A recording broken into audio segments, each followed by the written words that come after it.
An air show turned absolute nightmare. Two planes colliding over the skies in Dallas, ripped apart mid-air before falling in a fiery crash. Hundreds of onlookers watching. Are you serious? In utter disbelief. People, this is real. The horrific collision caught from multiple angles around 1:20 p.m. shows a Boeing B-17 flying Fortress struck by the smaller Bell P-63 King Cobra. Both World War II-era planes flying for the Wings Over Dallas air show immediately canceled as emergency crews rushed to the flaming wreckage. The FAA says it's unknown how many people were on board each plane and what could have possibly caused the well-rehearsed air show to take such a terrifying turn.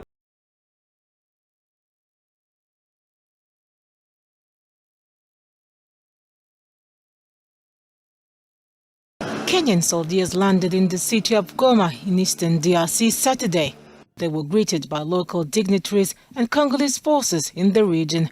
Their arrival comes as the M23 rebel group has ramped up attacks across the Democratic Republic of Congo's North Kivu province, capturing swathes of territory and inflaming tensions in the Great Lakes region. The instructions of the heads of state, but also the concepts, are very clear.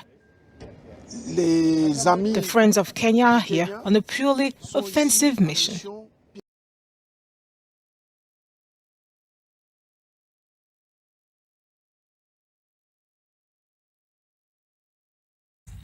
Israel is slamming the United Nations resolution to request the International Court of Justice to weigh in on the Israeli-Palestinian conflict and Israeli annexation of the West Bank. Defense Minister Benny Gantz weighing in on Twitter this morning, saying this is a Palestinian-owned goal and that the move will only distance them from political achievement. On Saturday evening, Lapid released a statement saying the Palestinians want to replace negotiations with unilateral steps. They are again using the United Nations to attack Israel, adding that the Palestinian UN bid will not change the reality on the ground, nor will it help the Palestinian people in any way.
Authorities in Nigeria say at least 12 people have been killed in the north-central state of Kogi when a gasoline tanker exploded after a crash along a major road.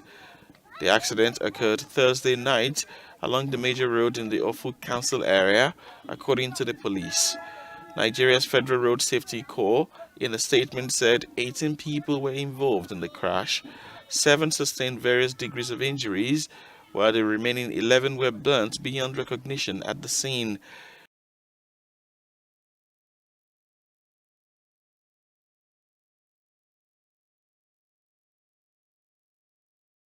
Divers found wreckage from one of the worst disasters in NASA history.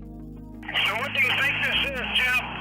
A documentary crew from the History Channel went diving off the coast of Florida. They were looking for the wreckage of a World War II airplane, but what they found was much more recent. Definitely an aircraft. I think we need to talk to NASA. The divers brushed sand off of the remnant, examining the distinctive tiles. It looks like they're deteriorating. NASA has confirmed the divers found a piece of the Challenger spacecraft.